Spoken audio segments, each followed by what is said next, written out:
Determination of voltage regulation of a single phase transformer कि एक single phase transformer की voltage regulation को कैसे मालूम किया जाता है।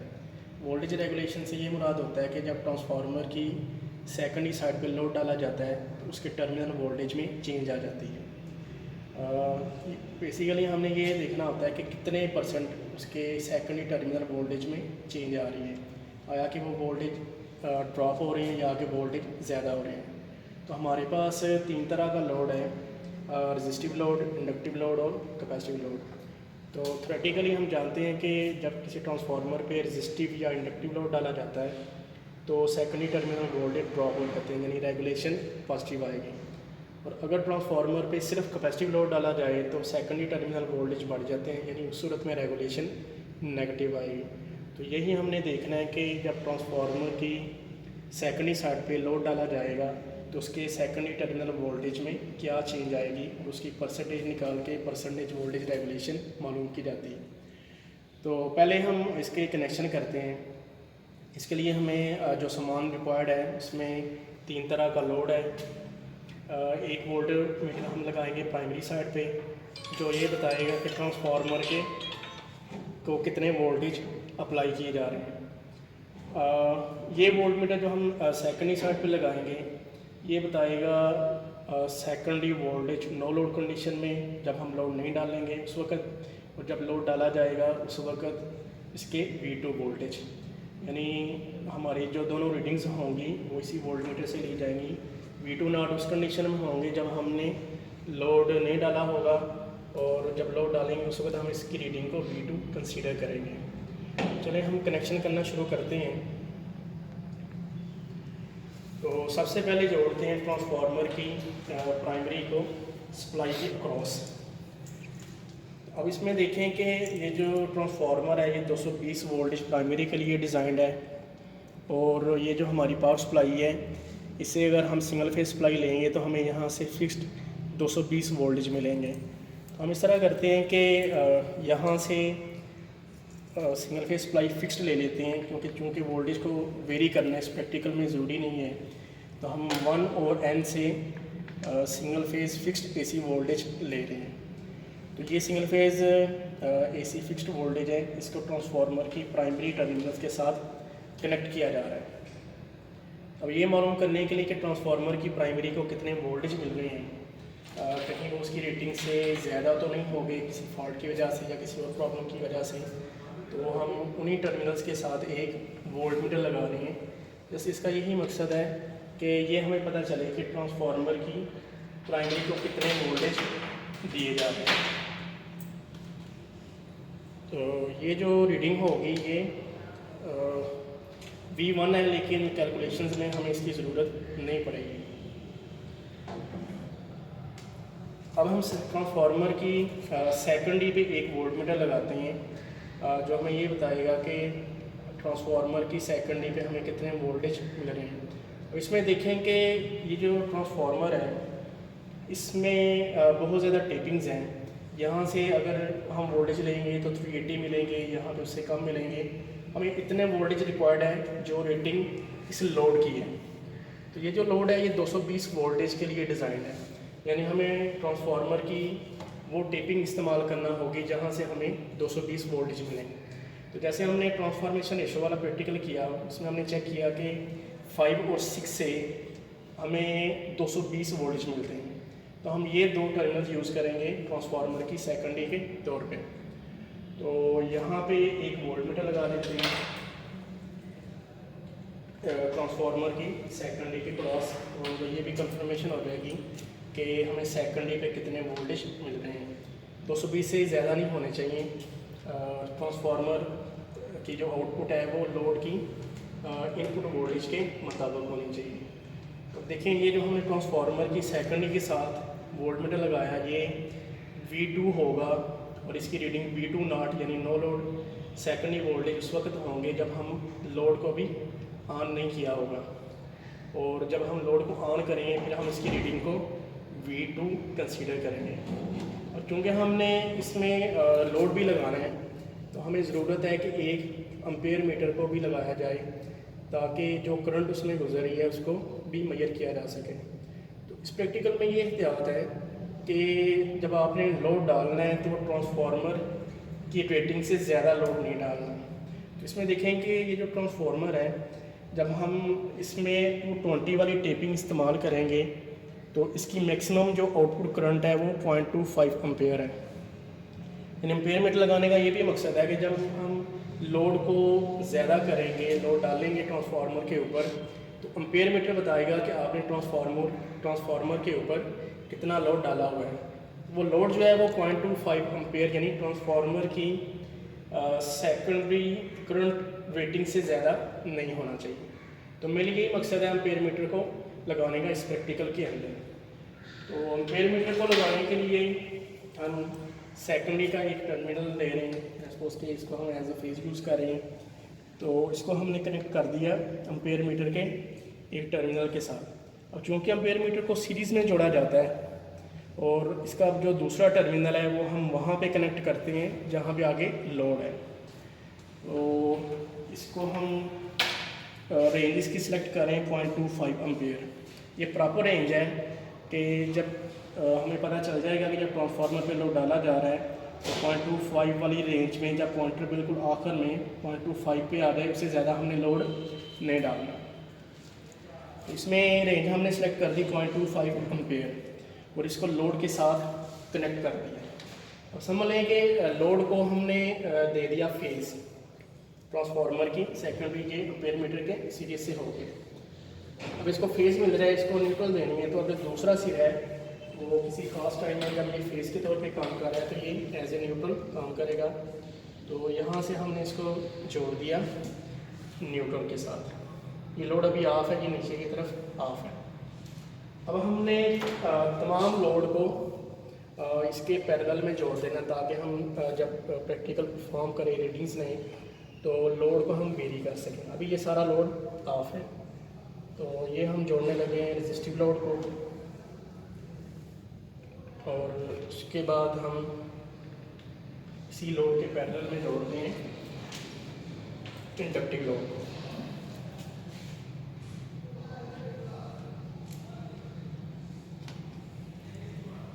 ये तकरीबन हमारे कनेक्शन मुकम्मल हो गए हैं।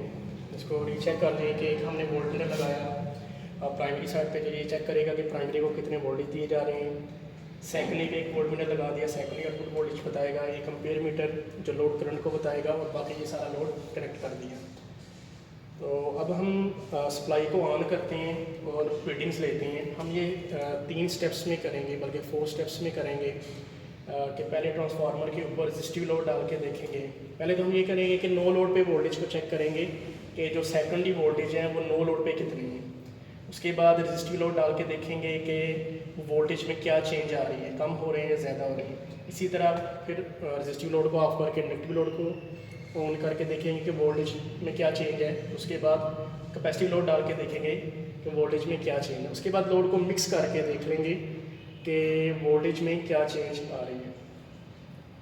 तो चलिए सप्लाई ऑन की।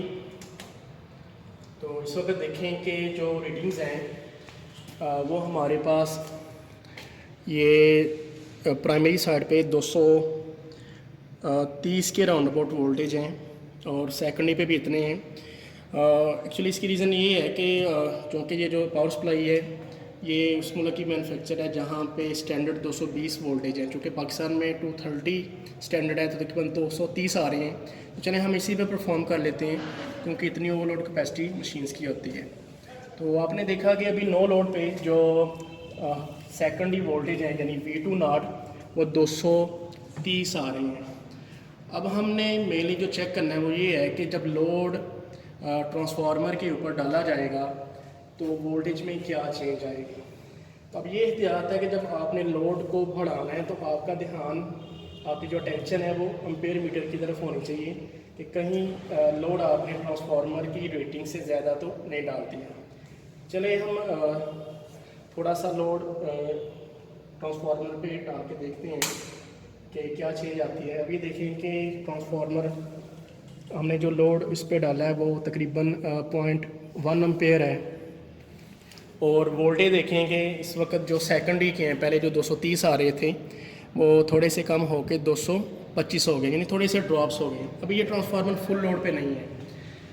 तो हम जानते हैं कि जो वोल्टेज रेगुलेशन होती है वो दो फैक्टर्स पे डिपेंड करती है, लोड करंट की मिकदार और लोड की नेचर।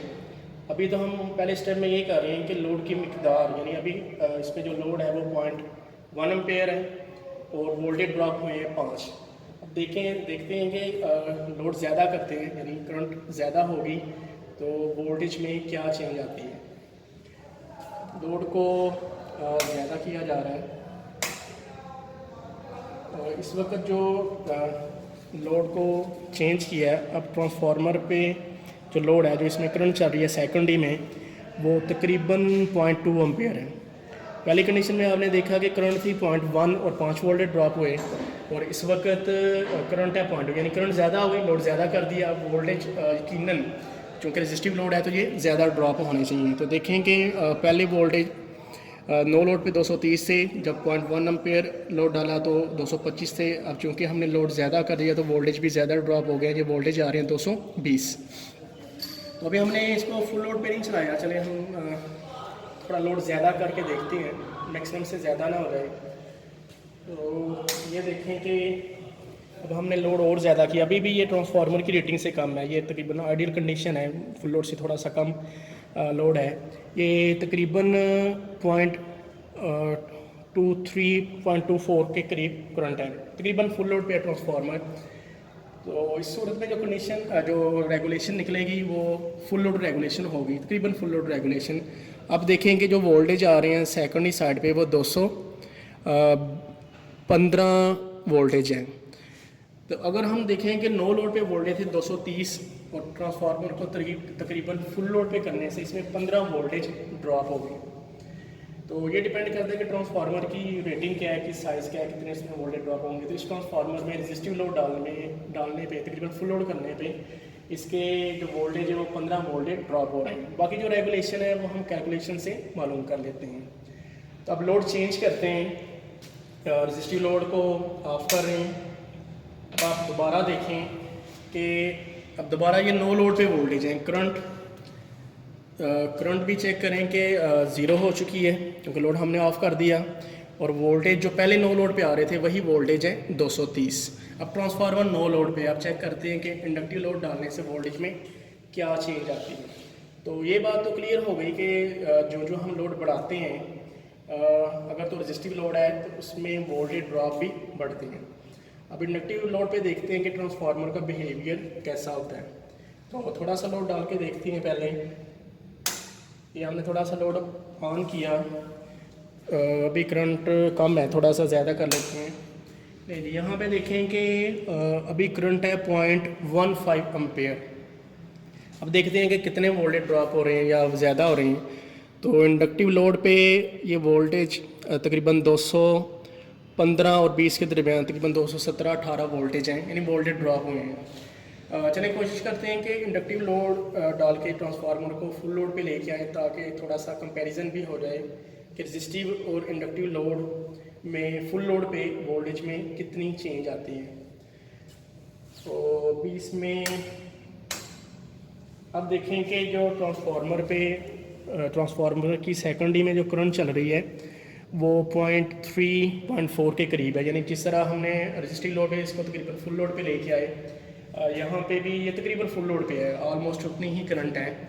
तो रेजिस्टिव लोड में आपने देखा कि वोल्टेज ड्रॉप हो रहे थे 15, यानी 230 से कम हो के 215 हो गए फुल लोड पे। इसमें देखें कि जो वोल्टेज हैं वो 210 हैं, लोड तकरीबन उतना ही है जितना रेजिस्टिव पे था और इंडक्टिव में ज़्यादा ड्रॉप है। इसकी रीज़न ये होती है कि जब ट्रांसफार्मर की सेकेंडरी साइड पे रेजिस्टिव लोड डाला जाता है तो सिर्फ रेजिस्टेंस की वजह से ड्रॉप्स होते हैं, इंडक्टेंस नहीं होती, तो इंडक्टिव ड्रॉप ज़ीरो होते हैं। इस वजह से कंपैरेटिवली इंडक्टिव लोड कम वोल्टेज ड्रॉप होते हैं, और जब इंडक्टिव लोड डाला जाता है तो रेजिस्टेंस और इंडक्टेंस दोनों की वजह से कंपैरेटिवली रेजिस्टिव लोड ज़्यादा वोल्टेज ड्रॉप होते हैं।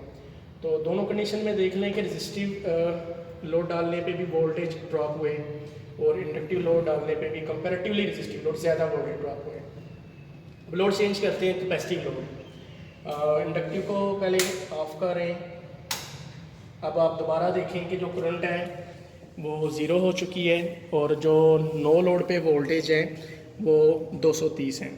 तो V2 नॉट हो गए 230 और अब इसके ऊपर कैपेसिटिव लोड डाल के देखते हैं कि क्या चेंज आती है। इसमें अब ये थोड़ा सा लोड कैपेसिटी इसमें ऑन कर दिया। अभी देखेंगे जो करंट है ये तकरीबन 0.13 एम्पेयर है। अब वोल्टेज चेक करते हैं कि वोल्टेज में क्या चेंज आई है। देखें कि वोल्टेज 240 हो चुकी हैं, यानी नो लोड पे 230 थे, हमने अभी फुल लोड पे नहीं किया ट्रांसफार्मर को, फिर भी वोल्टेज जो है वो 230 से ज़्यादा हो गए, यानी 10 वोल्टेज बढ़ गई हैं। तो जब हम कैलकुलेशंस करते हैं कैपेसिटी लोड पे तो रेगुलेशन नेगेटिव आती है। चलें हम कैपेसिटी लोड पे भी करते हैं कि इसको फुल लोड पे लेके जाएं। थोड़ा सा लोड ज़्यादा करके देखते हैं। चलें ये जी लोड हमने इस पर डाल दिया तो देखें कि अभी जो करंट है ट्रांसफार्मर की वो 0.23-0.24 के करीब, यानी वही दो कंडीशंस पहले जैसे रेजिस्टिव और इंडक्टिव में 0.23-0.24 आ रही थी, तकरीबन उतनी ही करंट पे ये ट्रांसफार्मर काम कर रहा है। तो अब देखें तो ट्रांसफार्मर तकरीबन फुल लोड पे है और इसके जो वोल्टेज हैं वो 250 हो गई हैं, यानी कि कैपेसिटी लोड डालने से वोल्टेज कम होने की बजाय वोल्टेज ज़्यादा हो चुकी हैं। तो कंक्लूजन ये है कि ट्रांसफार्मर पे जब रेजिस्टिव और इंडक्टिव लोड डाला जाता है तो वोल्टेज ड्रॉप होते हैं और जब कैपेसिटिव लोड डालते हैं तो वोल्टेज उसमें बढ़ जाती हैं। इसी सूरत में रेगुलेशन जो है वो पॉजिटिव होती है। अब देखते हैं कि अगर हम लोड को मिक्स करें तो उस सूरत में क्या रिज़ल्ट आएगा। इसमें पहले ये बात समझ लें कि मिक्स लोड पे रेगुलेशन कोई भी आ सकती है, ज़ीरो भी हो सकती है। अगर नो लोड पे वोल्टेज 230 हैं तो मिक्स करने की सूरत में 230 भी हो सकते हैं, 230 से ज़्यादा भी हो सकते हैं, 230 से कम भी हो सकती हैं। ये डिपेंड करेगा कि लोड किस तरह से मिक्स किया गया है, कितना ज़्यादा उसमें इंडक्टिव लोड है या कितना ज़्यादा कैपेसिटिव है। जो लोड जितना ज़्यादा होगा उसी के लिहाज से वोल्टेज में चेंज आएगी, कम होंगे या ज़्यादा होंगे। चलें एक एग्जांपल ले लेते हैं जल्दी से कि पहले सारा लोड ऑफ कर लेते हैं। अब ये ज़्यादा एहतियात है कि जब लोड मिक्स करें तो करंट किसी सूरत भी 0.25 एम्पेयर से ज़्यादा ना हो। अभी एक लोड ऑन कर रहा हूँ रेजिस्टिव लोड, अभी ये करंट हुई है 0.1 एम्पेयर। कैपेसिटिव लोड थोड़ा सा डाल के देखते हैं, ये ज़्यादा होगा। ये कैपेसिटिव लोड भी ऑन कर दिया, चलें कैपेसिटी थोड़ा सा और ज़्यादा कर देते हैं और इंडक्टिव लोड भी ऑन करके देखते हैं इसमें। नहीं जी, अब चेक करें कि जो करंट है वो तकरीबन 0.22 एम्पेयर है। चलें 0.23 0.24 से थोड़ी सी कम है। और लोड देखें कि इसमें कैपेसिटी लोड भी ऑन है, इसमें रेजिस्टिव लोड भी ऑन है और कैपेसिटी लोड भी इंडक्टिव लोड भी इसमें ऑन है। इन तीनों तरह के लोड्स को हमने ऑन कर दिया। तो अब देखेंगे जो सेकेंडरी वोल्टेज है वो 205 है, वोल्टेज ड्रॉप हो रही है। इसकी रीज़न देखें, वोल्टेज ड्रॉप होने की ये रीज़न है कि इसमें इंडक्टिव लोड यहाँ से हमने सारा ऑन किया, यानी इंडक्टिव लोड ज़्यादा है और कैपेसिटिव लोड कंपैरेटिवली कम है। तो चूँकि रेजिस्टिव और इंडक्टिव लोड की वजह से ड्रॉप्स होते हैं, कैपेसिटिव लोड इसकी कंपनसेशन नहीं कर पा रहा, इसलिए वोल्टेज ड्रॉप है। तो चले एक और ले लेते हैं एग्जाम्पल, कैपेसिटिव लोड को थोड़ा ज़्यादा करके। अब वही एहतियात के लोड जब आपने मिक्स करना है तो करंट ज़्यादा ना हो, 0.25 से करंट किसी भी सूरत ज़्यादा ना हो। ये भी ज़्यादा हो रहा है, चलेंगे इसमें एक और चलिए यहाँ पे देख लेंगे। अब देखेंगे जो करंट है वो 0.2 है, यानी पहले एग्जांपल जब मिक्स किया 0.22 थी, अब 0.2 है। करंट कम है लेकिन क्योंकि अब हमने कैपेसिटिव लोड ज़्यादा मिक्स किया है तो वोल्टेज देखते हैं कि V2 कितने आ रहे हैं। तो V2 इस वक्त आ रहे हैं 220। हालांकि करंट भी पिछले मिक्स करदा लोड से थोड़ी कम है लेकिन फिर भी वोल्टेज जो है वो पहले की निस्बत ज़्यादा आ रहे हैं। इसकी यही रीज़न है कि अब हमने कैपेसिटिव लोड को ज़्यादा मिक्स किया हुआ है। तो मिक्स लोड की सूरत में यही होता है कि जो आपने ज़्यादा मिक्स किया है उसका ज़्यादा असर होता है, उसी लिहाज से वोल्टेज जो सेकेंडरी साइड पे है वो हमें मुयसर आती है। तो उम्मीद है कि आप इसको प्रॉपरली समझ गए होंगे कि ट्रांसफार्मर की रेगुलेशन को कैसे मालूम करते हैं। उसके बाद हम कैलकुलेशंस करके इसकी रेगुलेशन, परसेंटेज रेगुलेशन को मालूम कर लेते हैं।